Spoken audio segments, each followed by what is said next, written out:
Hi there, I'm Gideon Rose, editor of Foreign Affairs, and welcome to another edition of Foreign Affairs Focus. We're here today with Ruchir Sharma, who has a wonderful piece in our new issue on slow growth, the demographics of stagnation, why people matter for economic growth. Ruchir is the head of emerging markets and global macro at Morgan Stanley Investment Management. He's also made some incredibly accurate calls in recent years he was bearish on Brazil before it became popular and bearish on China and its debt before that became conventional wisdom. And now you're bearish on global population growth and talking about the importance of demography to the coming stagnation. What is your thesis? Luckily with that one, it's not a forecast, and also that population growth is one of those things which is easy to forecast, which is that whatever projections are made by the UN typically come true. If the IMF or other institutions make projections about economic growth or even on measures like productivity, you don't know if it's going to come true or if it's for real. So with population growth, here's what we are finding, that there's so much discussion today in the world that why is the global economy so weak? And one factor that I feel is underappreciated on a global basis is that we've seen a very significant decline in population growth rates over the last couple of decades, and in particular in the working age population growth rate over the last decade. And that to me is one of the major reasons why economic growth is so low today. So could you say that human productivity in terms of the production of other humans is falling? That's one way of putting it, but it's a very simple economic concept, that economic growth or the potential for any country is driven by two factors. One is the increase in productivity, and the second is the increase in the labor force, or the number of people working in that country. And what we found historically is that the contribution to growth is roughly half. Half comes from productivity and half comes from the increase in the labor force growth rate. Now, as you know, there's a big discussion regarding the growth rates of productivity. There's a lot of discussion that productivity rates are very low today. But there's some debate there that are we measuring it properly? Are we capturing the new internet revolution and all the other technological advances properly? But on the second half, I think there can be no debate because that number is very straightforward and easy to calculate. And what we've seen there is that the world's working age population used to average the growth rate of just under 2% from 1960 till 2005. After 2005, it's been falling off a cliff. And currently, the working age population of the world is increasing at a pace of just around 1%.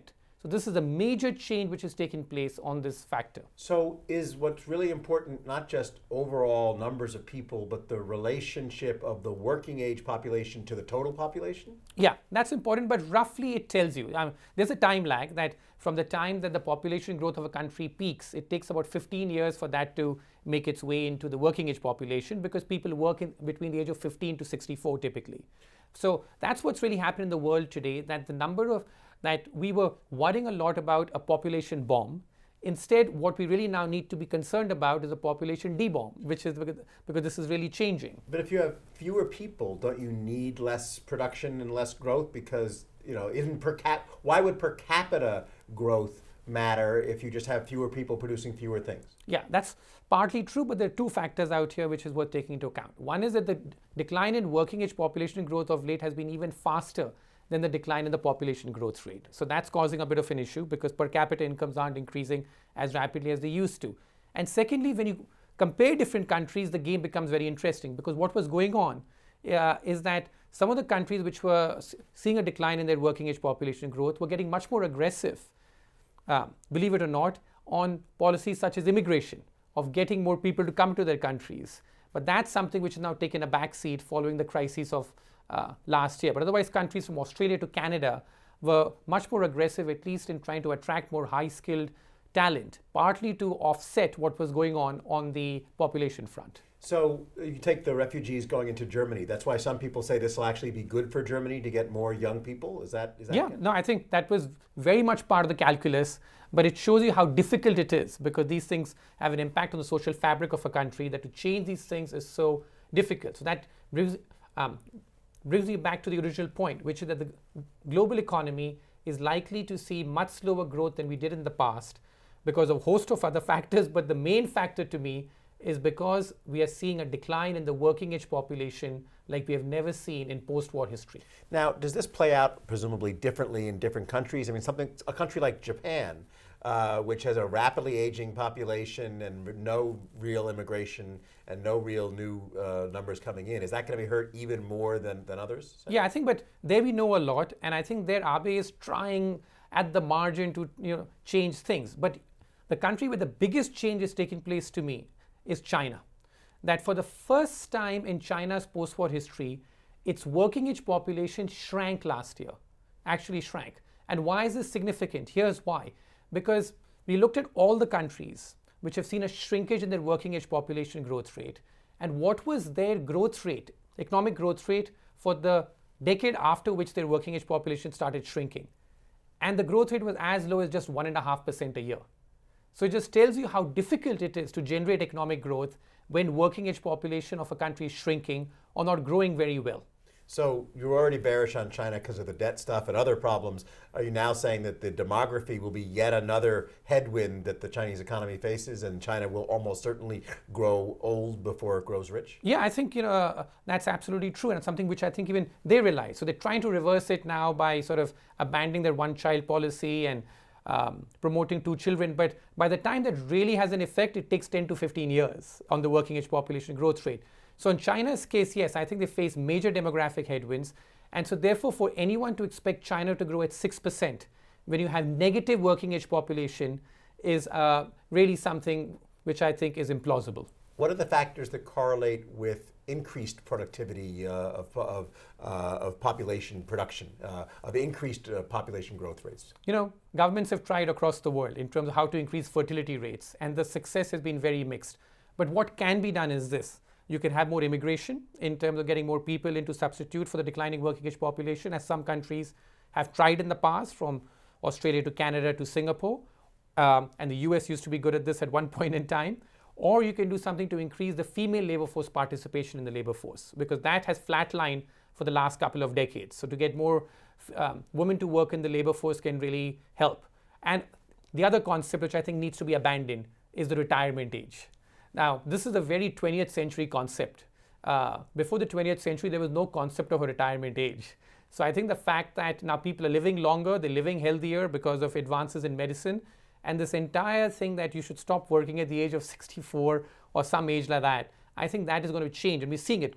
Some countries like Germany and all, now we're seeing that the working age population is shrinking, so they're extending the retirement ages. I think these are the 3 factors or 3 ways of countering what is a natural decline in the population growth rate. Pressing you on the sort of women in the workforce, one of the things that I've always found counterintuitive, but if you think about it, it makes some sense, is that social welfare policies like increased childcare actually help, because if women face a choice between working and staying home, they may well not necessarily have more kids, and so the countries with very weak public childcare systems, and very little tradition of helping working mothers have kids and work, tend to have actually low birth rates, whether Japan and Italy and places like that. Very true. Whereas places like Scandinavia actually have somewhat higher rates than you might expect. Yeah, very true. Like I've been to emerging markets like South Korea, where this is the major problem in terms of not enough being done there. So in many parts of the world, the big problem is too much welfare and we have too much government spending going on. But you've got parts in East Asia, like in South Korea, where the problem is the opposite, not enough going on for exactly the reasons that you cite. So this is an unexplored or unappreciated, let's say, aspect of growth. You have a new book coming out, of which this piece is based on a chapter. What are some of the other topics in the book? Well, the book really, The Rise and Fall of Nations, speaks about the 10 most important things you should look at to figure out if a country is going to rise or fall over the next 5 years. And I say the practical time horizon is 5 years, because anything beyond that, or much beyond that, especially over a decade, is just irrelevant. Who's going to be around to know whether I was right or wrong about those? So we focus on 10 important factors. And apart from demographics, I look at politics, and what we come up there is that the first couple of years is really when reforms get done for any government, and the longer a leader stays in power, the worse it is for a country. The classic example being Putin and Erdogan. These leaders, when they came to power in 2000, 2001, in the early part of the last decade, they were very different in the way they governed. We like to sort of paint them in one brush, right, as tyrants who've been around for a long period of time. But really, the way that they have governed has changed very significantly over time. So the politics chapter really looks at that and says that back leaders in their initial term, and the longer they stay in power, the worse it is for that country. Two other chapters you can talk about briefly. What? Yes, and like two other chapters I speak about, one is on inequality, which is that good billionaires, bad billionaires. That is a country producing good billionaires, which are billionaires coming from industries which are seen to be friendly for the consumers, like technology or even manufacturing, or are they coming from industries like they do in places like Russia to Malaysia, which are producing natural wealth, which is all about government contracts to try and make wealth rather than doing something which is genuinely innovative. Then the other very important factor at this point in time to me has to do with debt.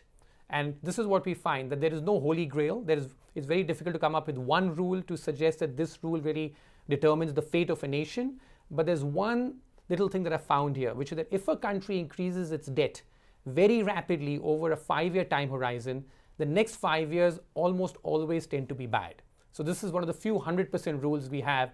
Everywhere else you're handicapping probabilities. So this is the kind of stuff. So I call that the kiss of debt. That if you have too much debt over a short span of time, the next 5 years are going to be bad. And that was a main reason why we turned negative on China a few years ago. Ruchir Sharma trying to become one of the good billionaires while writing articles for Foreign Affairs. Thank you very much. Enjoyed it. Thanks.